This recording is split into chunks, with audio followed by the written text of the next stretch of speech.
Good morning പ്രിയപ്പെട്ട കുട്ടികളെ. Mechanical properties of solids ആണ് നമ്മുടെ ചാപ്റ്റർ.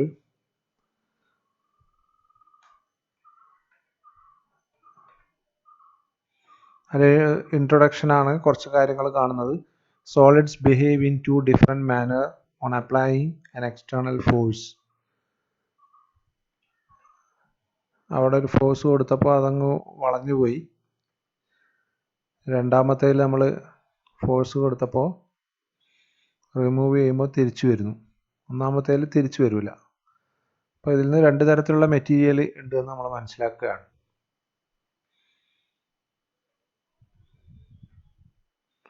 ഒന്ന് പ്ലാസ്റ്റിക് മെറ്റീരിയൽ, ഇലാസ്റ്റിക് മെറ്റീരിയൽ.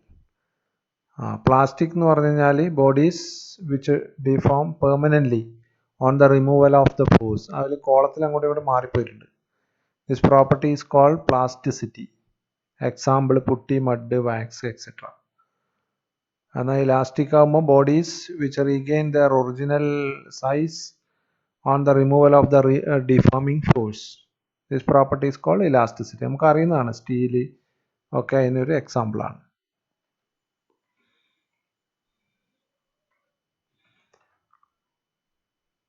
അതിന് ഇലാസ്റ്റിക് ബിഹേവിയർ ആണ്. ഇത് അതിൻ്റെ മോളിക്കുലർ സ്ട്രക്ചർ കാണിക്കുന്നതാണ്. Molecules of a solid are bonds together in a stable equilibrium by interatomic force of attraction. ഇങ്ങനെയാണ് സ്ട്രക്ചർ ഉണ്ടാവുക. Spring ball system is used to represent the elastic behaviour of the solids. അതങ്ങനെ കാണിക്കാൻ നമ്മൾ അങ്ങനെ ഒരു setup ഉപയോഗിക്കുന്നു. So the restoring force set up inside the solid brings the molecule to original size or shape.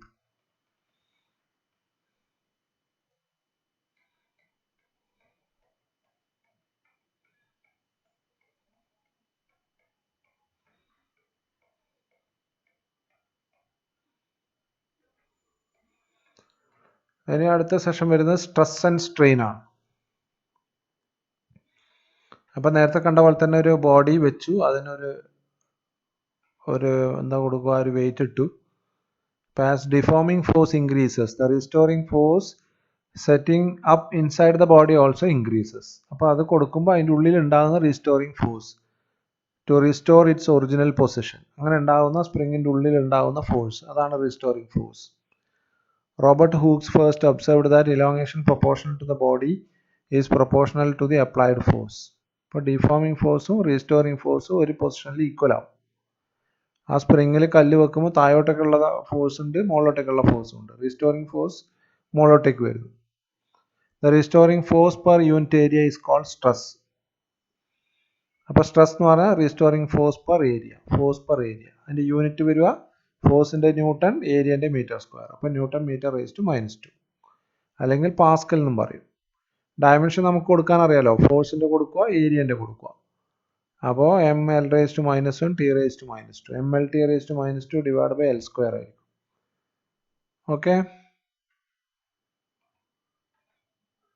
ഇനി strain ആണ് നമ്മൾ കാണാൻ പോകുന്നത്. ഇവിടെ ഒന്നാമത്തെ കേസിൽ ടെൻസൈൽ സ്ട്രെസ് ചേഞ്ചസ് ഇറ്റ്സ് ലെങ്ത്തിലാണ് മാറ്റം വന്നത്. രണ്ടാമത് നോർമൽ സ്ട്രെസ് കൊടുത്തു, ചേഞ്ചസ് ഇറ്റ്സ് വോളിയത്തിൽ മാറ്റം വന്നു. മൂന്നാമത്തത് tangential or shearing stress displaces it's shape and changes. ഒരു അടിഭാഗം ഫിക്സ്ഡ് ആണെന്ന് വിചാരിക്കും, അപ്പോൾ കിട്ടുന്ന ടാൻജൻഷ്യൽ ആണ്. The ratio of change in dimension of a body to its original dimension is called strain. അതിൻ്റെ റേഷ്യോനെയാണ് സ്ട്രെയിൻ വിളിക്കുക. അപ്പോൾ ഒന്നാമത്തെ കേസിൽ ലെങ്ത്തിലാണ്, അപ്പോൾ longitudinal strain delta L by L, volume strain delta V by V, shearing strain tan theta or nearly equal to theta delta x divided by L. അപ്പോൾ ഇത് ന്യൂമറേറ്ററും ഡിനോമിനേറ്ററും ഒരേ വാല്യൂ ആണ്, ലെങ്ത് ആണ്. അതുകൊണ്ട് has no unit. It is a dimensionless quantity. ഇനി അടുത്ത കാണാം Hooke's law. So within the elastic limit, stress is directly proportional to strain. Stress by strain is a constant.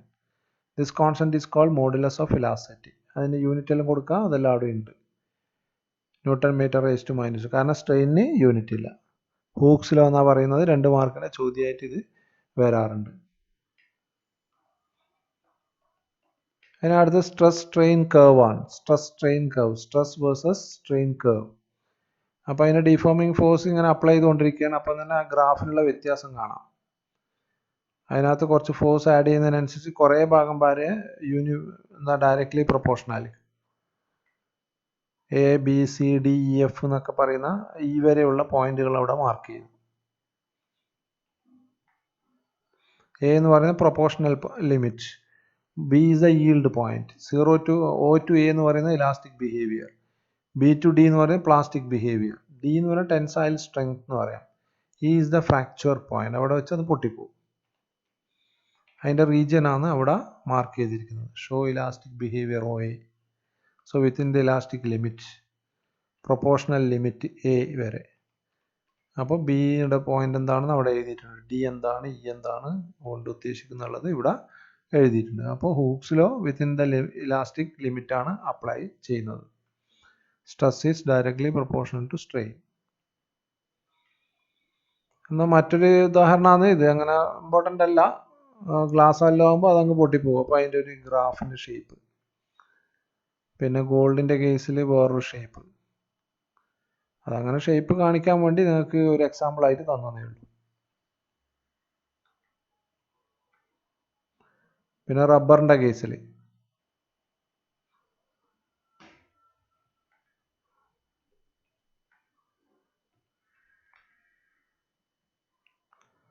Okay. അടുത്തത് ഇലാസ്റ്റിക് മോഡുലേ.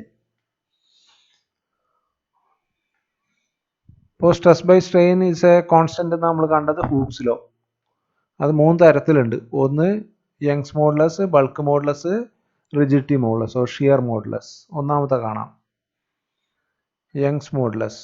അത് length വൈസിലാണ് അതിൻ്റെ changes ഉള്ളത്.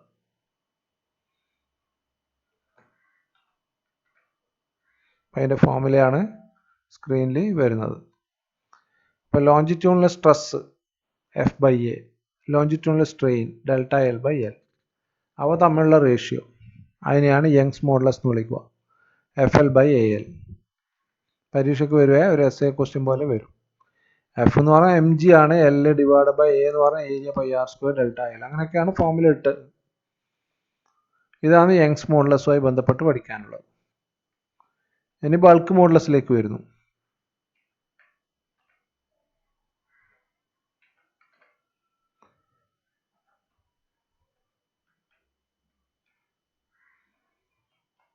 അവിടെയും normal stress, എല്ലാ ഭാഗത്തും ഒരുപോലെ സ്ട്രെസ് കൊടുത്ത F by A is the pressure. Volume strain, വോളിയത്തിലാണ് മാറ്റം വന്നത്. Delta V by V.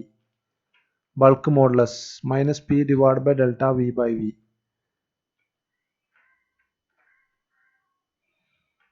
Negative sign shows that pressure increases, volume decreases. അതാണ് വോളിയം കുറയുകയാണ് ചെയ്യുന്നത് പ്രഷർ കൂട്ടുന്നതിന്. മെറ്റീരിയൽസ് അതിൻ്റെ ബൾക്ക് മോഡുലസ് ആണ് അതിനകത്ത് കൊടുത്തിരിക്കുന്നത്. അതൊക്കെ ഒരു അറിയാൻ വേണ്ടി മാത്രമാണ്. ഇപ്പോൾ K is equal to 1/b എന്നൊക്കെയുള്ള ഫോർമുല അവിടെ കൊടുത്തിട്ടുണ്ട്. ഇനി ടാൻജൻഷ്യൽ സ്ട്രെസ്, റിജിഡിറ്റി മോഡുലസ്. ഒരു ഓബ്ജക്റ്റിനെ വെച്ചു, ഒരു സൈഡിലൂടെ ഫോഴ്സ് കൊടുത്തു, അപ്പോൾ അത് അങ്ങോട്ടേക്ക് ആംഗിൾ ടിൽറ്റ് ചെയ്തു പോകുന്നു. Tangential stress F by A. Shearing strain theta delta X by L. Shearing modulus എന്ന് പറഞ്ഞാൽ ഇവ തമ്മിലുള്ള ratio F by A theta. അതിൻ്റെ യൂണിറ്റ് ഒക്കെ നേരത്തെ പറഞ്ഞ യൂണിറ്റ് തന്നെ, newton metre raise to -2 or pascal. ഡയമെൻഷനൊക്കെ അത് തന്നെയായിരിക്കും. അപ്പോൾ ഇതാണ് സോളിഡുമായി വരുന്നത്. അതിൻ്റെ ആപ്ലിക്കേഷൻ കൂടി കാണാം, ഇത് എവിടെയാണ് അപ്ലൈ ചെയ്യുന്നത് എന്നുള്ളത്. Elastic behaviour material made use of designing pillar, beam, columns, buildings for buildings and bridges, rope of cranes etcetera. അപ്പോൾ അത് ഡിസൈൻ ചെയ്യാനും ആവാനൊക്കെ നമ്മൾ ഈ ശാഖ ഉപയോഗിക്കുന്നു. ഐ ഷേപ്പ് ഉണ്ടാകുന്നത് അതിൻ്റെ ടോപ്പ് ലെവലിലാണ് കൂടുതൽ സ്ട്രെസ് വരുന്നത്. ഇപ്പോൾ സെൻട്രൽ പോർഷനിലെ മെറ്റീരിയൽ നമുക്ക് സേവ് ചെയ്യാം.